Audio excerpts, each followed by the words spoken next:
Thank you. Water is quite beautiful to look at, and I guess you probably all know that you're 2/3 water, but you do, don't you? Right. But you may not know that because the water molecule is so small, that 2/3 translates into 99% of your molecules. Think of it, 99% of your molecules are water. So do those, your shoes are carrying around a blob of water, essentially. Now, so the question is, in your cell, do those water molecules actually do something? Are these molecules essentially jobless, or do they do something that might be really, really interesting? And for that matter, are we even really sure that water is H2O? We read about that in the textbook, but is it possible that some water is actually not H2O? So these are questions that whose answers are actually not as simple as you think they might be. In fact, we're really in the dark about water. We know so little. And why do we know so little? Well, you probably think that water is so pervasive and it's such a simple molecule that everything ought to be known about water, right? I mean, you'd think it's all there. Well, scientists think the same. Many scientists think, oh, water is so simple that everything must be known. And in fact, that's not at all the case. So let me show you, to start with, a few examples of things about water that we ought to know, but we really haven't a clue. So here's something that you see every day. You see a cloud in the sky, and probably you haven't asked the question, how does the water get there? Why? I mean, there's only one cloud sitting there, and the water is evaporating everywhere. Why does it go to this cloud, forming what you see there? So another question, could you imagine droplets floating on water? We expect droplets to coalesce instantly with the water. The droplets persist for a long time. And then here's another example of walking on water. This is a lizard from the Central America, and because it walks on water, it's called the Jesus Christ lizard. And of course, you'll say, well, I know the answer to this. The surface tension is high on water, but the common idea of surface tension is that there's a single molecular layer of water at the top, and this single molecular layer is sufficient to create enough tension to hold whatever you put there. I think this is an example that doesn't fit that. And here's another example, 2 beakers of water. You put 2 electrodes in, and you put high voltage between them, and then what happens is a bridge forms, and this bridge is made of water, a bridge of water, and this bridge can be sustained as you move one beaker away from the other beaker as much as 4 centimeters, sustained essentially indefinitely. How come we don't understand this? So what I mean is that there are lots of things about water that we should understand, but we don't understand. And so we really don't know. So, okay, so what do we know about water? Well, you've learned that the water molecule contains an oxygen and 2 hydrogens. That you learn in the textbook. So we know that. And we also know there are many water molecules, and these water molecules are actually moving around microscopically. So we know that. What don't we know about water? Well, we don't know anything about the social behavior of water. What do I mean by social? Well, you know, sitting at the bar and chatting with your neighbor. We don't know how water molecules actually share information or interact. And also, we don't know about the actual movements of water molecules, how water molecules interact with one another, and also how water molecules interact with other molecules like that purple one sitting there. Unknown. Also, the phases of water. Now, we've all learned that there's a solid phase, a liquid phase, and a vapor phase. However, 100 years ago, there was some idea that there might be a 4th phase somewhere in between a solid and a liquid. Sir William Hardy, a famous physical chemist, 100 years ago exactly, professed that there was actually a 4th phase of water, and this water was kind of more ordered than other kinds of water, and in fact had a gel-like consistency. So the question arose to us, you know, all of this was forgotten because because people began, as methods improved, to begin to study molecules instead of ensembles of molecules. And people forgot about the collectivity of water molecules and began looking, the same as in biology, began looking at individual molecules and lost sight of the collection. So we thought, we're going to look at this because we had some idea that it's possible that this missing link, this fourth phase, might actually be the missing link so that we can understand the phenomena regarding water that we don't understand. So we started by looking somewhere between a solid and liquid.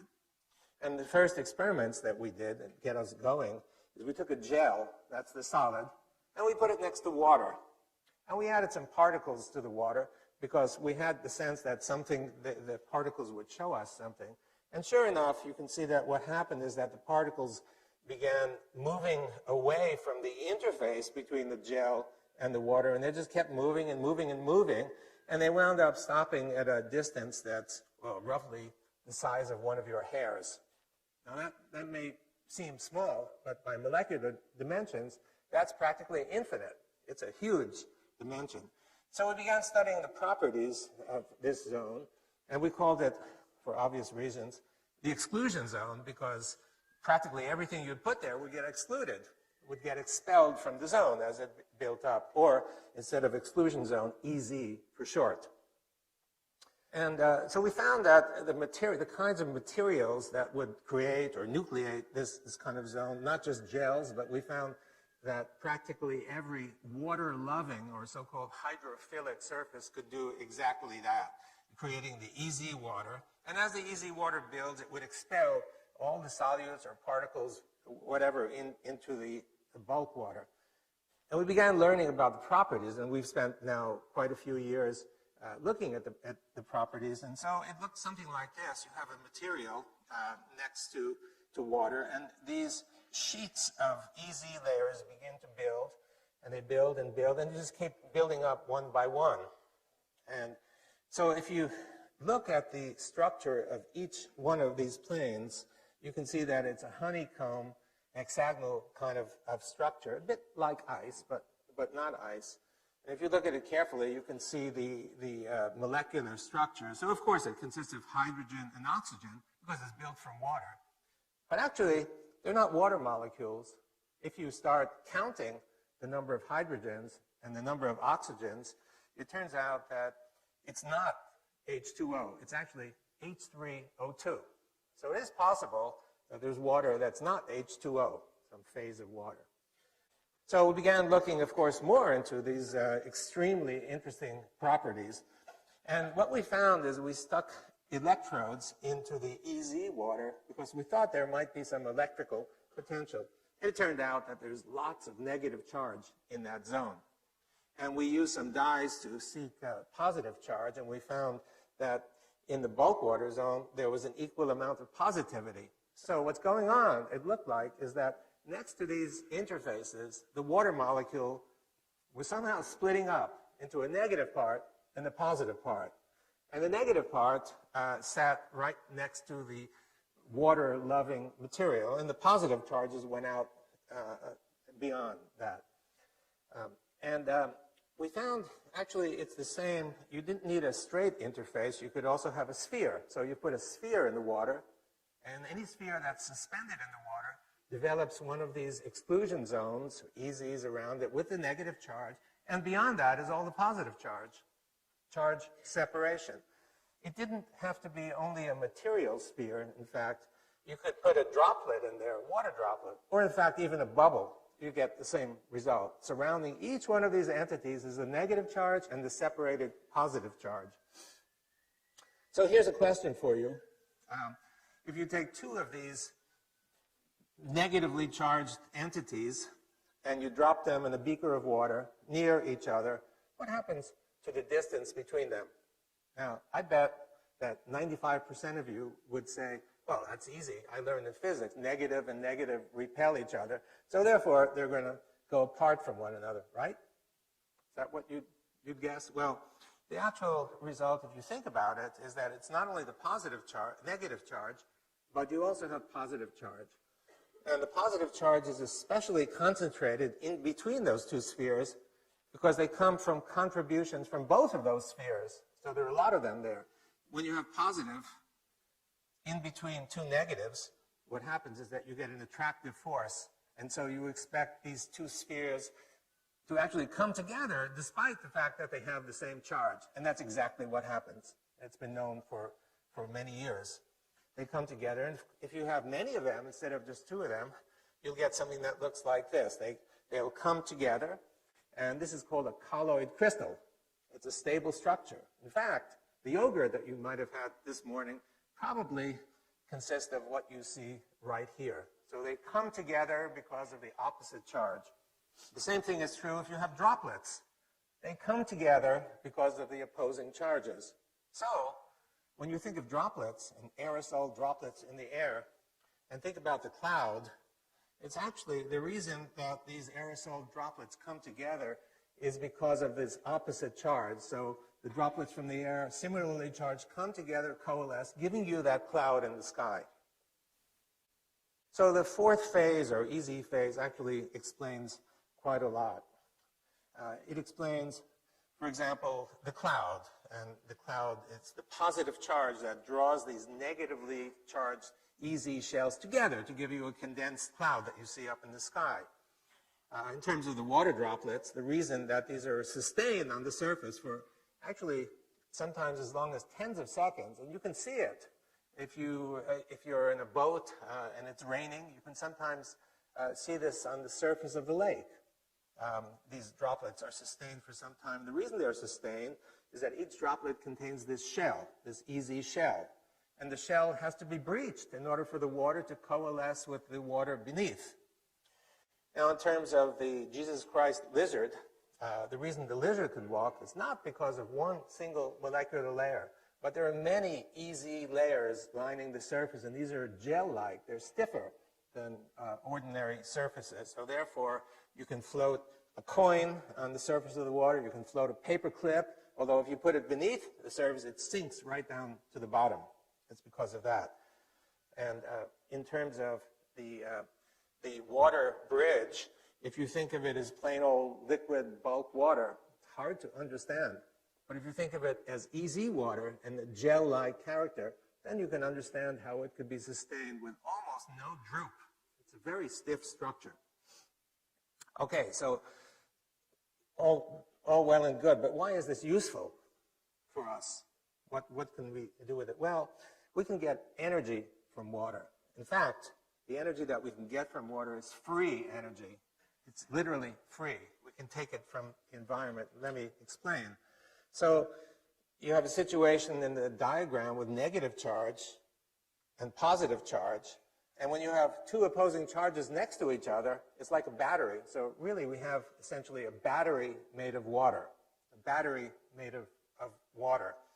And of course you can extract charge from it. And so that is the, now batteries run down, like your cell phone needs to be plugged in every day or two. And so the question is, well, what charges this water battery? It took us a while to figure that out, what recharges the battery. And one day, we're doing an experiment, and a student in the lab walks by, and he has this lamp. And he takes the lamp, and he shines it on the specimen. And where the light was shining, we found that the exclusion zone grew. It grew by leaps and bounds. So we thought, aha, it looks like light. And we did many experiments to show that the energy for building this comes from light. It comes not only from the direct light, but also indirect light. What do I mean by indirect light? Well, what I mean is that the indirect light is for example, infrared light that exists all over this auditorium. If we were to turn out all the lights, including the floodlights, and I pulled out my infrared camera and looked at the audience, you'd see a very clear, bright image. And if I looked at the walls, you'd see a very clear image. And the reason for that is that everything is giving off infrared energy. You're giving off infrared energy. That's the energy that's most effective in building this charge separation in this fourth phase. So in other words, you have the material, you have the easy water, and you collect energy from outside. And as you collect the energy from outside, the exclusion zone builds. And if you take away that extra energy, it'll go back to its normal size. So this battery is basically charged by light, by the sun. It's a gift from the sun. If you think about it, what's going on, if you think about the plant that you have sitting in your kitchen getting light, you know where the energy comes from. The energy comes from the light. It's the photons that hit the plant that supply all the energy, right? And the plant converts it to chemical energy, the light energy to chemical energy, and the chemical energy is then used to do growth and metabolism and bending and what have you. That we all know, it's very common. What I'm suggesting to you from our results is that the same thing happens in water. No surprise because the plant is mostly water. So I'm suggesting to you that energy is coming in from outside, light energy, infrared energy, radiant energy, basically, and the water is absorbing the energy and converting that energy into some sort of useful work. And so we come to the equation E equals H2O, a bit different from the equation that you're familiar with, but I think it really is true that you can't separate energy from water. Water is a repository of energy coming free from the environment. Now, can we harvest some of this energy, or is it just totally useless? Well, we can do that because you have a negative zone and a positive zone, and if you put two electrodes in, you can get energy, right? Just like a battery. And we've done that, and we're able to, for example, a very simple optical display can be run from the energy that you can get from here. And obviously, we need to build it up into something bigger and more major in order to get the energy. This is free energy, and it comes from water. Another opportunity that we've been developing is getting clear, free drinking water. So if you have a hydrophilic material, and you put contaminated water next to it with junk that you want to get rid of. So what happens, as I've shown you, is that the stuff gets excluded from beyond the exclusion zone, and the remaining EZ doesn't have any contaminants. So you can put bacteria there, and the bacteria would go out. And because the exclusion zone is big, it's easy to extract the water and harvest it.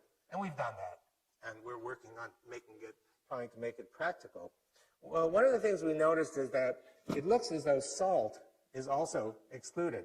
So we're now thinking about extending this to putting in ocean water, and you put the ocean water in, and if the salt is excluded, then you simply take the EZ water, which should be free of salt, and you can get drinking water then out of this. Also, getting biological energy. So the cells are full of macromolecules, proteins, nucleic acids, and each one of these is a nucleating site to build EZ water. So around each one of these is EZ water. Now, the EZ water is negatively charged, and the region beyond is positively charged. So you have charge separation, and these separated charges are free, available to drive reactions inside your cells. So what it means really is it's a kind of photosynthesis that your cells are doing. The light is being absorbed, converted into charge separation, just the same that happens in photosynthesis, and these charges are used by you. One example of this is obtaining energy on a larger scale. I mean, the energy is coming in all the time from all over. And it's absorbed by you actually quite deeply. If you take a flashlight and you shine the flashlight through the palm, you can actually see it through here. So it penetrates quite deeply. And you have many blood vessels all around you, especially capillaries near the periphery. And it's possible that some of this energy that's coming in is used to help drive the blood flow. And let me explain that in a moment. So what you see here is the microcirculation. It's a piece of muscle, and you can see a few capillaries winding their way through. And in these capillaries are the red blood cells that you can see. Now, a typical red blood cell looks like on the upper right, it's big, but when they actually flow, they bend. The reason they bend is that the vessel is too small. So the vessel is sometimes even half the size of the red blood cells. They're going to squinch and go through. Now, it requires quite a bit of energy to do that. And the question is, does your heart really supply all the energy that's necessary for driving this event? And what we found is a surprise. We found that if we take a hollow tube made of hydrophilic material, just like a straw, and we put the straw in the water, we found constant, unending flow that goes through. So here's the experiment. Here's the tube, and you can see that the tube is put in the water. We fill it the inside just to make sure it's completely filled inside and put it into the water. And the water contains some spheres, some particles, so we can detect any movements that occur. And you look in the microscope, and what you find looks like this: unending flow through the tube. It can go on for a full day, as long as we've looked at it. So it's free. Light is driving this flow in a tube. No extra source of energy other than light. So if you think about the human and think about the energy that's being absorbed in your water and in your cells, it's possible that we may use some of this energy to drive biological processes in a way that you had not envisioned before. So what I presented to you has many implications for science and technology that we've just begun thinking about. And the most important is that the radiant energy is absorbed by the water and giving energy to the water in terms of chemical potential. And this may be used in biological contexts, for example, as in flow, but many other blood flow in many other contexts as well. And when you think of chemical reactions that involve water, you just think of a molecule sitting in the water. But what I've shown you is not just that. You have the molecule or the particle, easy, positive charge, the effect of light. All of those need to be taken into account. So it may be necessary to reconsider many of the kinds of reactions or understanding these reactions that we've learned about in our chemistry class. Weather. So I've shown you about clouds. The critical factor is charge. If you take a course in weather and such, you hear that the most critical factors are temperature and pressure. Charge is almost not mentioned, despite the fact that you can see lightning and thunder all the time. But charges may be much more important than pressure and temperature in giving us the kind of weather that we see. Health. When you're sick, the doctor says, drink water. There may be more to that than meets the eye. And in food is mostly water. We don't think of food as being water, but it's mostly water. If we want to understand how to freeze it, how to preserve it, how to avoid dehydration, we must know something about the nature of water, and we're beginning to understand about that. In terms of practical uses, there's desalination, a possibility. And by the way, the desalination, where you need it most is where the sun shines the most, in dry areas. So the energy for doing all this is available, freely available to do it. And for standard filtration as well, a very simple way of removing bacteria and such from drinking water. It could be actually quite cheap for third world countries. And finally, getting electricity out of water through the sun's energy that comes in. That's another possibility. So I've tried to explain to you how water's fourth phase, really understanding that water has not 3 phases, but 4 phases. And understanding the fourth phase, I think, is the key to unlock the door to understanding of many, many phenomena. And mostly, what we like most is understanding the gentle beauty of nature. Thank you very much.